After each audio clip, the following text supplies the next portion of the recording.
Hello ಸ್ನೇಹಿತರೆ, welcome back to my channel.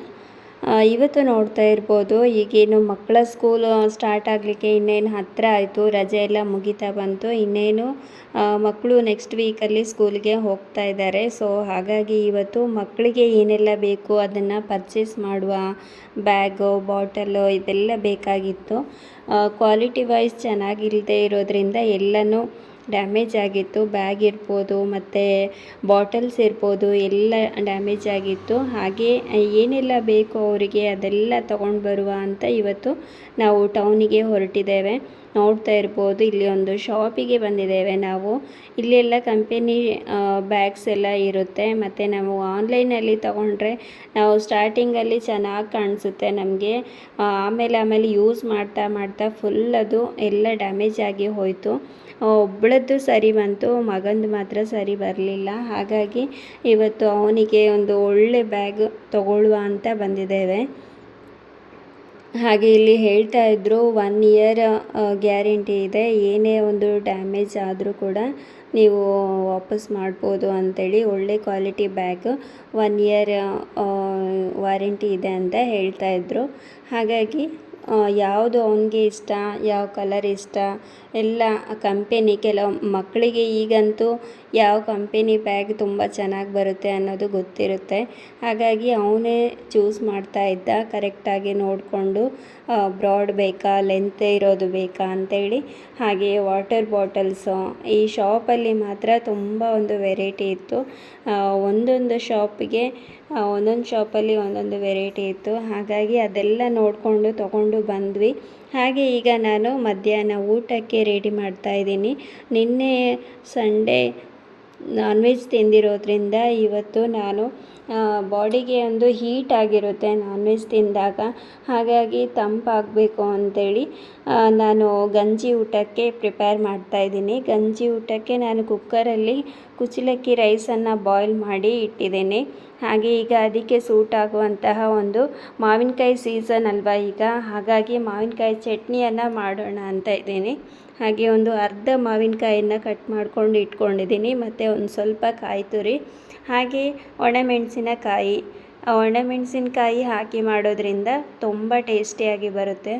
ಇದು ಚಪಾತಿಗೂ suit ಆಗುತ್ತೆ, ಹಾಗೆ ಅನ್ನಕ್ಕೂ ಸೂಟ್ ಆಗುತ್ತೆ, ತುಂಬ ಚೆನ್ನಾಗಿರುತ್ತೆ. ಮತ್ತು ಬೆಳ್ಳುಳ್ಳಿ ಕೂಡ ಬಿಡಿಸ್ಕೊಳ್ತಾ ಇದ್ದೀನಿ. ಒಬ್ಬೊಬ್ಬರು ಒಂದೊಂದು ವೆರೈಟಿಯಲ್ಲೇ ಮಾಡ್ತಾರೆ, ನಾನು ಮಾತ್ರ ಈ ಥರ ಮಾಡ್ತೀನಿ. ಕೆಲವೊಬ್ಬರು ಹಸಿಮೆಣಸೆಲ್ಲ ಯೂಸ್ ಮಾಡಿ ಮಾಡ್ತಾರೆ. ನಾನಿಲ್ಲಿ ಸಾಂಬಾರು ಮೆಣಸನ್ನು ಯೂಸ್ ಮಾಡಿ ಮಾಡ್ತಾಯಿದ್ದೀನಿ. ಯಾವುದೇ ಮೆಣಸನ್ನು ತೊಗೊಳ್ಬೋದು. ಖಾರ ಇರೋದಾದರೆ ಒಂದು ಸ್ವಲ್ಪ ಕಡಿಮೆ ಹಾಕ್ಕೊಳ್ಬೇಕಾಗುತ್ತೆ. ಖಾರ ಇಲ್ಲದಿರೋದಾದರೆ ಒಂದು ಸ್ವಲ್ಪ ಜಾಸ್ತಿ, ಒಂದು 4ರಿಂದ 5 ಹಾಕ್ಕೊಂಡ್ರೆ ಸಾಕಾಗುತ್ತೆ. ಚಪಾತಿಗೆ ಆಗ್ಬೋದು, ಅನ್ನಕ್ಕೆ ತುಂಬ ಒಳ್ಳೆ ಕಾಂಬಿನೇಷನ್ ಮಾವಿನಕಾಯಿ ಚಟ್ನಿ. ಮಾವಿನಕಾಯಿ ಸೀಸನ್ ಮುಗಿಯೋದ್ರೊಳಗಡೆ ಮಾವಿನಕಾಯಿ ಚಟ್ನಿ ಅಥವಾ ಏನೇ ಒಂದು ರೆಸಿಪಿ ಇರ್ಬೋದು, ಮಾವಿನ ಹಣ್ಣಿಂದ ಮಾಡೋ ಅಂಥದ್ದು ಎಲ್ಲನೂ ಆದಷ್ಟು ಟ್ರೈ ಮಾಡಬೇಕು ನಾವು. ಮತ್ತೆ ಸಿಗಲ್ಲ ಈ ಚಾನ್ಸು, ಒಂದು ವರ್ಷದಲ್ಲಿ ನಮಗೆ ಒಂದೇ ಸಲಕ್ಕೆ ಸಿಗೋ ಅಂಥದ್ದು. ಹಾಗೆ ಮಕ್ಕಳ ಬುಕ್ಸು ಅದು ಇದೆಲ್ಲ ತೊಗೊಂಡು ಬಂದ್ವಿ. ಇವತ್ತು ಒಂದು ತಲೆಯಿಂದ ಒಂದು ಭಾರ ಹಿಡ್ದಾಗಾಯಿತು. ಎಲ್ಲ ಅದು ತೊಗೋಬೇಕು ಇದು ತೊಗೋಬೇಕು ಅಂತೆಲ್ಲ ಅಂದ್ಕೊಳ್ತಿದ್ವಿ. ಇಯರ್ ಬೈ ಇಯರ್ ಮಕ್ಕಳ ಒಂದು ಇದು ಏನಿರುತ್ತೆ, ಫೀಸ್ ಇರ್ಬೋದು, ಬುಕ್ಸು ಎಲ್ಲನೂ ನಾವು ಕರೆಕ್ಟಾಗಿ ತೊಗೊಂಡು ಮೇಂಟೈನ್ ಮಾಡ್ತಾ ಬರಬೇಕಾಗುತ್ತೆ. ಹಾಗೆ ಈಗ ಚಟ್ನಿಯನ್ನು ಯಾವ ಥರ ಮಾಡ್ತೀನಿ ಅನ್ನೋದನ್ನು ನಿಮ್ಮ ಜೊತೆ ಶೇರ್ ಮಾಡ್ತೀನಿ. ಹಾಗೆ ಹೊಸೊಬ್ಬರು ವಿಡಿಯೋನ ನೋಡ್ತಾ ಇದ್ದರೆ ಪ್ಲೀಸ್ ಸಬ್ಸ್ಕ್ರೈಬ್ ಮಾಡಿ, ಹಾಗೆ ಫ್ಯಾಮಿಲಿ ಫ್ರೆಂಡ್ಸ್ ಜೊತೆ ಶೇರ್ ಮಾಡಿ. ತುಂಬ ಒಳ್ಳೆ ಕಂಟೆಂಟ್ ಇರುವಂತಹ ವ್ಲಾಗ್ ನಾನು ಶೇರ್ ಮಾಡ್ತಾ ಇರ್ತೀನಿ. ಈಗ ನೀವು ನೋಡ್ತಾ ಇರ್ಬೋದು, ಇಲ್ಲಿ ನಾನು ಕಾಯಿ ತುರಿಯನ್ನು ಒಂದು ಅರ್ಧ ಕಾಯಿ ತುರಿಯನ್ನು ಹಾಕ್ಕೊಳ್ತಾ ಇದ್ದೀನಿ ಕಟ್ ಮಾಡಿ. ಹಾಗೆ ಸಾಂಬಾರು ಮೆಣಸು 4ರಿಂದ 5, ಅರ್ಧ ಕಟ್ ಮಾಡಿರುವಂತಹ ಮಾವಿನಕಾಯನ್ನು ಕಟ್ ಮಾಡಿ ಹಾಕ್ಕೊಳ್ತಾ ಇದ್ದೀನಿ. ಮತ್ತು ರುಚಿಗೆ ತಕ್ಕಷ್ಟು ಉಪ್ಪು. ಮಾವಿನಕಾಯಿ ಹುಳಿ ಇರೋದ್ರಿಂದ ಹುಣಸೆ ಹುಳಿ ಏನೂ ಅಗತ್ಯ ಇಲ್ಲ. ಬೇಕಿದ್ದರೆ ಒಂದು ಸ್ವಲ್ಪ ಬೆಲ್ಲ ಹಾಕ್ಕೊಳ್ಬೋದು, ನಾನಿಲ್ಲೇ ಹಾಕ್ತಾಯಿಲ್ಲ. ಹಾಗೆ ರುಚಿಗೆ ತಕ್ಕಷ್ಟು ಉಪ್ಪು ಮತ್ತು ಬೆಳ್ಳುಳ್ಳಿಯನ್ನು ಸೇರಿಸ್ಕೊಂಡು ಗ್ರೈಂಡ್ ಮಾಡ್ತಾಯಿದ್ದೀನಿ. ಇಷ್ಟು ಮಾಡಿಕೊಂಡ್ರೆ ಚಟ್ನಿ ರೆಡಿ ಆಗುತ್ತೆ. ನೈಸಾಗಿ ಚಟ್ನಿನ ರುಬ್ಕೊಳ್ಬೇಕು. ಹಾಗೆ ಈ ಕುಚಲಕ್ಕಿ ಬಾಯ್ಲ್ಡ್ ರೈಸ್ ಏನಿದೆ, ಇದಕ್ಕೆ ನಾವು ಬರೀ ಚಟ್ನಿ ಇದ್ದರೆ ಸಾಕಾಗಲ್ಲ, ಸೈಡ್ ಡಿಶ್ ಅಂತೇಳಿ ಒಂದು ಮೆಣಸಿನ್ಕಾಯಿ ಬಜ್ಜಿ ಈ ಥರ ಏನಾದರೂ ಪಕೋಡೆ ಇರ್ಬೋದು, ಏನಾದರೂ ಇದ್ದರೆ ತುಂಬ ಚೆನ್ನಾಗಿರುತ್ತೆ. ಹಾಗಾಗಿ ನಾನು ಈಗ ಮೆಣಸಿನ್ಕಾಯಿ ಬಜ್ಜಿ ಮಾಡುವ ಅಂತ ಇದ್ದೀನಿ. ಈಗ ನಾನು ಕಡಲೆ ಹಿಟ್ಟನ್ನು ಸಾಣಿಸ್ಕೊಳ್ತಾ ಇದ್ದೀನಿ. ತುಂಬ ಒಳ್ಳೆ ಕ್ವಾಲಿಟಿ ಇರುವಂಥ ಕಡಲೆ ಹಿಟ್ಟು, ಅಂದರೆ ಕಡಲೆ ಹಿಟ್ಟು ಜಾಸ್ತಿ ದಿನ ನಾವು ಸ್ಟೋರೇಜ್ ಮಾಡಿ ಇಟ್ಟರೆ ಅದು ಅಷ್ಟು ಚೆನ್ನಾಗಿ ಬರಲ್ಲ. ಹಾಗಾಗಿ ಆದಷ್ಟು ನಾವು ಆಗಾಗ ಯೂಸ್ ಮಾಡಿ ಖಾಲಿ ಮಾಡಬೇಕು ಕಡಲೆ ಹಿಟ್ಟನ್ನು. ನಾನಿವಾಗ ಕಡಲೆ ಹಿಟ್ಟು ಜಾಸ್ತಿ ಯೂಸ್ ಮಾಡಲ್ಲ, ಯಾವಾಗ ಬೇಕನ್ನಿಸುತ್ತೆ ಆಗ ತರಿಸಿ ಯೂಸ್ ಮಾಡ್ತೀನಿ ಫ್ರೆಶ್ ಆಗಿ. ಮತ್ತು ಅದಕ್ಕೆ ಒಂದು ಸ್ವಲ್ಪ ಓಂಕಾಳು ಅಜ್ವಾನ ಅಂತ ಏನು ಹೇಳ್ತೀರಿ ಅದನ್ನು ಹಾಕ್ಕೊಳ್ತಾ ಇದ್ದೀನಿ. ಹಾಗೆ ರುಚಿಗೆ ತಕ್ಕಷ್ಟು ಉಪ್ಪು ಮತ್ತು ಒಂದು ಸ್ವಲ್ಪ ಸೋಡಾದ ಹುಡಿ, ಒಂದು 1/4 ಟೀ ಸ್ಪೂನಷ್ಟು ಸೋಡಾದ ಹುಡಿ ಹಾಕ್ಕೊಳ್ತಾ ಇದ್ದೀನಿ. ಇದಿಷ್ಟು ಹಾಕ್ಕೊಂಡು ಚೆನ್ನಾಗಿ ಮಿಕ್ಸ್ ಮಾಡಿ ಇದಕ್ಕೆ ಸ್ವಲ್ಪ ಸ್ವಲ್ಪನೇ ನೀರು ಹಾಕ್ಕೊಂಡು ಚೆನ್ನಾಗಿ ಮಿಕ್ಸ್ ಮಾಡಬೇಕಾಗುತ್ತೆ.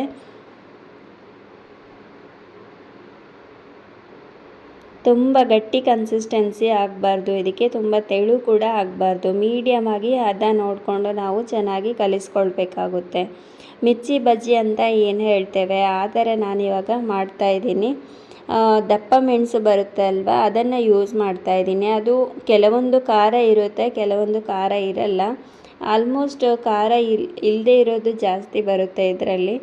ಇದು ನಾವು ಈಸಿಯಾಗಿ ತಿನ್ಬೋದು, ಮಕ್ಕಳು ಕೂಡ ತಿನ್ಬೋದು.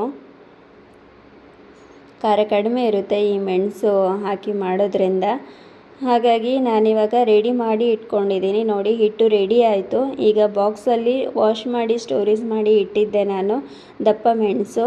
ಅದನ್ನು ಇವಾಗ ಅರ್ಧ ಕಟ್ ಮಾಡ್ಕೊಳ್ತಾ ಇದ್ದೀನಿ. ಅರ್ಧ ಕಟ್ ಮಾಡಿಕೊಂಡು ಹಾಕೋದ್ರಿಂದ ನಮಗೆ ಈಸಿ ಆಗುತ್ತೆ ಮಾಡಲಿಕ್ಕೆ. ಅಂದರೆ ತುಂಬ ಅದು ಫ್ರೈ ಮಾಡ್ಕೊಳ್ತೀನಿ ನಾನಿವಾಗ. ಒಂದೇ ಸಲ ಹೀಗೆ ಹಾಕೋದ್ರಿಂದ, ಹೀಗೆ ಡಿಪ್ ಮಾಡಿ ಹಾಕೋದ್ರಿಂದ ಹಸಿ ಹಸಿ ಅನಿಸುತ್ತೆ, ತಿನ್ನಬೇಕಾದ್ರೆ ಅಷ್ಟು ಟೇಸ್ಟ್ ಅನಿಸಲ್ಲ. ಹಾಗಾಗಿ ನಾನು ಅರ್ಧಕ್ಕೆ ಕಟ್ ಮಾಡ್ಕೊಳ್ತಾ ಇದ್ದೀನಿ. ಇದು ತುಂಬಾ ಬೇಗ ಆಗುವಂಥದ್ದು ರೆಸಿಪಿ. ಮಿರ್ಚಿ ಬಜ್ಜಿಯನ್ನು ನಾವು ತುಂಬ ಬೇಗ ಮಾಡ್ಬೋದು.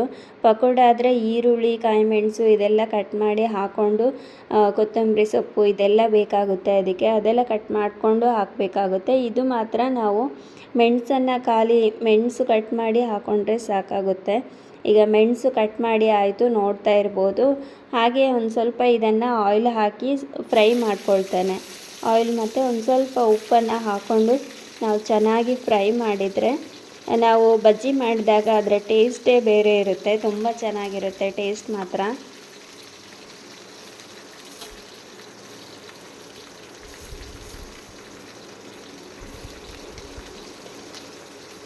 ಸೈಡ್ ಅನ್ನ ಸಾಂಬಾರು ಜೊತೆ ಇರ್ಬೋದು, ಹಾಗೆ ಬಾಯ್ಲ್ಡ್ ರೈಸ್ ಜೊತೆ ನಮಗಂತೂ ಇದು ಫೇವ್ರೇಟು. ಸೊ ಇದನ್ನು ಮಾಡ್ತಾಯಿದ್ದೀನಿ ಇವತ್ತು, ನೋಡ್ತಾ ಇರ್ಬೋದು. ಈಗ ಒಂದು ಸ್ವಲ್ಪ ಸಾಲ್ಟನ್ನು ಹಾಕ್ಕೊಂಡು ಚೆನ್ನಾಗಿ ಫ್ರೈ ಮಾಡ್ತಾಯಿದ್ದೀನಿ. ಮಳೆ ಬರ್ತಾ ಇರಬೇಕಾದ್ರೂ ಕೂಡ ಅಷ್ಟೇ ಈ ಒಂದು ಮೆಣಸಿನ್ಕಾಯಿ ಬಜ್ಜಿ ತಿನ್ನಲಿಕ್ಕೆ ತುಂಬ ಸಖತ್ತಾಗಿರುತ್ತೆ. ನನಗಂತೂ ಮಳೆ ಬರ್ತಾ ಇರಬೇಕಾದ್ರೆ ಈ ಮೆಣಸಿನ್ಕಾಯಿ ಬಜ್ಜಿ ಅಥವಾ ಪಕೋಡ ಈ ಥರ ಎಲ್ಲ ತಿನ್ನೋದಕ್ಕೆ ತುಂಬ ಇಷ್ಟ ಆಗುತ್ತೆ. ನಿಮಗೂ ಹೀಗೆ ಅನಿಸುತ್ತಾ ಅಂತ ಕಮೆಂಟ್ ಮಾಡಿ ತಿಳಿಸಿ. ತುಂಬ ಜನ ಒಳ್ಳೊಳ್ಳೆ ಕಮೆಂಟ್ ಹಾಕ್ತೀರಾ, ಹಾಗೆ ಎಷ್ಟೋ ಜನ ಕಮೆಂಟ್ ಹಾಕಬೇಕು ಅಂದ್ಕೊಂಡ್ರು ಹಾಕಲ್ಲ ಅಂತ ಅನಿಸುತ್ತೆ. ಪ್ಲೀಸ್ ನಿಮ್ಮ ಒಂದು ಕಮೆಂಟನ್ನು ತಿಳಿಸಿ. ನಿಮ್ಮ ಒಂದು ಏನು ಅನಿಸುತ್ತೆ ಅದನ್ನು ತಿಳಿಸಿದರೆ ನನಗೂ ಖುಷಿಯಾಗುತ್ತೆ.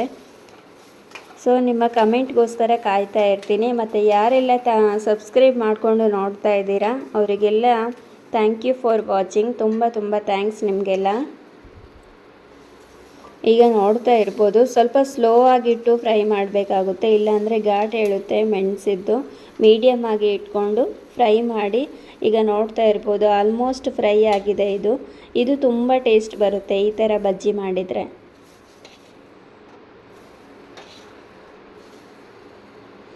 ನೋಡಿ ಹೇಗೆ ಫ್ರೈ ಆಗಿದೆ ನೋಡ್ತಾ ಇರ್ಬೋದು. ನಾನು ಹಿಟ್ಟನ್ನು ಕಲಸಿ ಇಟ್ಟಿದ್ದೀನಲ್ವ, ಈಗ ಅದರಲ್ಲಿ ಅದ್ದಿ ಬಿಟ್ಟು ಬಿಡ್ತಾ ಇದ್ದೀನಿ. ಮೆಣಸಿನ ಬಜ್ಜಿ, ಮಿರ್ಚಿ ಬಜ್ಜಿ ಅಂತ ಕೂಡ ಕರೀತಾರೆ. ತುಂಬ ದಪ್ಪವಾಗಿ ಬರುತ್ತೆ, ನೋಡಲಿಕ್ಕೂ ಇಷ್ಟ ಆಗುತ್ತೆ, ತಿನ್ನೋದಕ್ಕೂ ಇಷ್ಟ ಆಗುತ್ತೆ ಈ ಥರ ಬಜ್ಜಿ.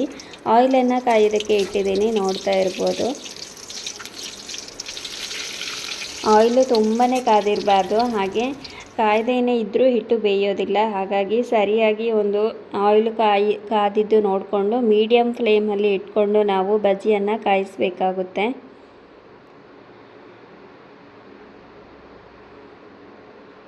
ನಾವು ಮತ್ತು ಉಪ್ಪನ್ನು ಹಾಕಿ ಚೆನ್ನಾಗಿ ಫ್ರೈ ಮಾಡಿರೋದ್ರಿಂದ ಅದರ ಟೇಸ್ಟ್ ತುಂಬ ಚೆನ್ನಾಗಿ ಬರುತ್ತೆ. ಬಜ್ಜಿಯಲ್ಲಿ ಕಡಲೆ ಹಿಟ್ಟು ಎಲ್ಲ ಮಿಕ್ಸ್ ಆಗಿ ತುಂಬ ಚೆನ್ನಾಗಿ ಬರುತ್ತೆ. ನೀವು ಈ ಥರ ಮಾಡಿ ನೋಡಿ, ಹೇಗೆ ಬಂತು ಅಂತ ಕಮೆಂಟ್ ಮಾಡಿ ತಿಳಿಸಿ. 1 ಬೈ 1 ಒಂದು 2 to 3 ನಾನು ಬಿಡ್ತಾ ಇದ್ದೀನಿ ಎಣ್ಣೆಯಲ್ಲಿ.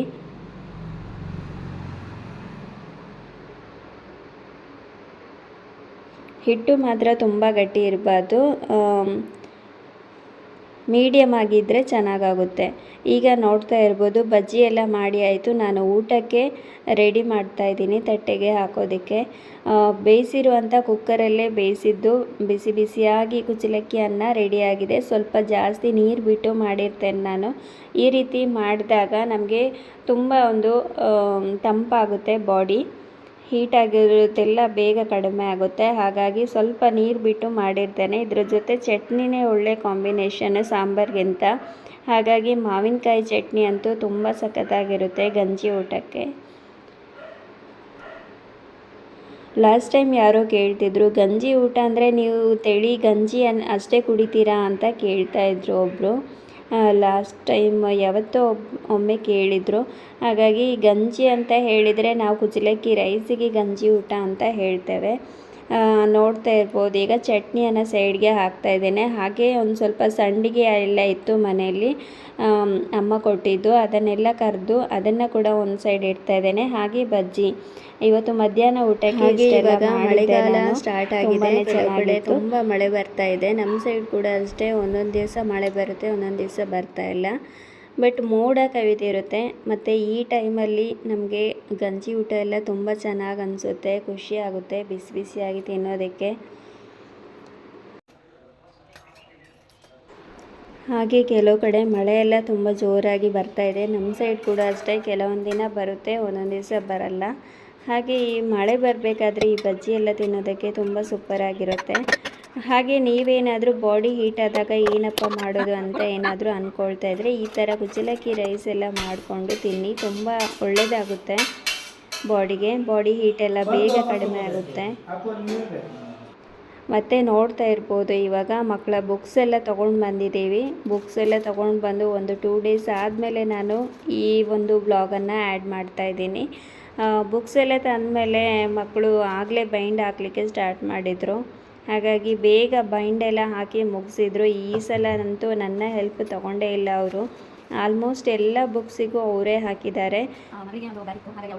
ಮತ್ತು ನೋಡ್ತಾ ಇರ್ಬೋದು, ಇದು ಬ್ಯಾಗ್ ವಿನಯ್ಗೆ ತೊಗೊಂಡಿದ್ದು ಬ್ಯಾಗ್ ಮತ್ತು ಕೊಡೆ, ಅಂಬ್ರೆಲ್ಲ ಈ ಸಲ ಅವರನ್ನು ನಡೆದು ಕಳಿಸೋಣ ಅಂತ ಇದ್ದೀವಿ. ಅಂದರೆ ಇಷ್ಟು ವರ್ಷ ಸಣ್ಣವರು ಇದ್ರಲ್ವ, ಹಾಗೆ ಬಸ್ಸಲ್ಲೇ ಹೋಗಲಿ ಅಂತ ಕಳಿಸ್ತಾ ಇದ್ವಿ. ಈಗ ಸ್ವಲ್ಪ ದೊಡ್ಡವರಾಗಿದ್ದಾರೆ ಮತ್ತು ಸ್ಕೂಲ್ ಕೂಡ ತುಂಬ ಹತ್ತಿರ ಇದೆ. ನಡೆದು ಹೋದರೆ ಅವರಿಗೆ ಜಸ್ಟ್ ಒಂದು 10 ಮಿನಿಟಲ್ಲೇ ಹೋಗಿ ರೀಚ್ ಆಗ್ತಾರೆ. ಹಾಗಾಗಿ ಯೂನಿಫಾರ್ಮು, ಬುಕ್ಸು, ಬ್ಯಾಗು ಎಲ್ಲ ತೊಗೊಂಡಿದ್ದಾಯಿತು. ವಾಟರ್ ಬಾಟಲ್ ಇರ್ಬೋದು, ಎಲ್ಲನೂ ಶಾಪಿಗೆ ಹೋಗಿ ಒಳ್ಳೆ ಕ್ವಾಲಿಟಿ ನೋಡಿ ತೊಗೊಂಡು ಬಂದ್ವಿ. ಇವತ್ತಿನ ಬ್ಲಾಗ್ ಇದಾಗಿತ್ತು. ನಿಮಗೆಲ್ಲ ಇಷ್ಟ ಆಗಿದೆ ಅಂತ ಅಂದ್ಕೊಳ್ತೀನಿ. ಇಷ್ಟ ಆಗಿದ್ರೆ ಗೊತ್ತಲ್ವಾ, ಲೈಕ್ ಮಾಡಿ.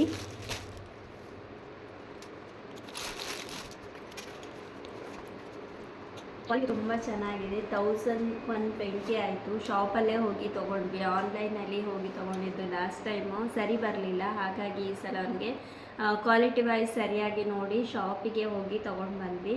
ಸೊ ಮಕ್ಕಳು ಇನ್ನೇನು ಸ್ಕೂಲ್ಗೆ ಹೊರಡ್ತಾ ಇದ್ದಾರೆ. ಸೊ ನಾವು ಕೂಡ ಮಕ್ಕಳ ಜೊತೆ ಬ್ಯುಸಿ ಆಗಬೇಕು. ಇನ್ನು ಡೈಲಿ ರುಟೀನ್ ಚೇಂಜ್ ಆಗುತ್ತೆ. ಇಷ್ಟು ದಿವಸ ಆರಾಮಾಗಿ ಫ್ರೀಯಾಗಿ ಕಳೆದಿದ್ದು ಗೊತ್ತೇ ಆಗಲಿಲ್ಲ. ಸೊ ಇವತ್ತಿನ ವ್ಲಾಗ್ ನಿಮಗೆಲ್ಲ ಇಷ್ಟ ಆಯಿತು ಅಂತ ಭಾವಿಸ್ತೀನಿ. ಇಷ್ಟ ಆಗಿದ್ದರೆ ಒಂದು ಲೈಕ್ ಮಾಡಿ, ಹಾಗೆ ಶೇರ್ ಮಾಡಿ ಫ್ಯಾಮಿಲಿ ಫ್ರೆಂಡ್ಸ್ ಜೊತೆಗೆ. ಟೇಕ್ ಕೇರ್, ಬಾಯ್ ಬಾಯ್.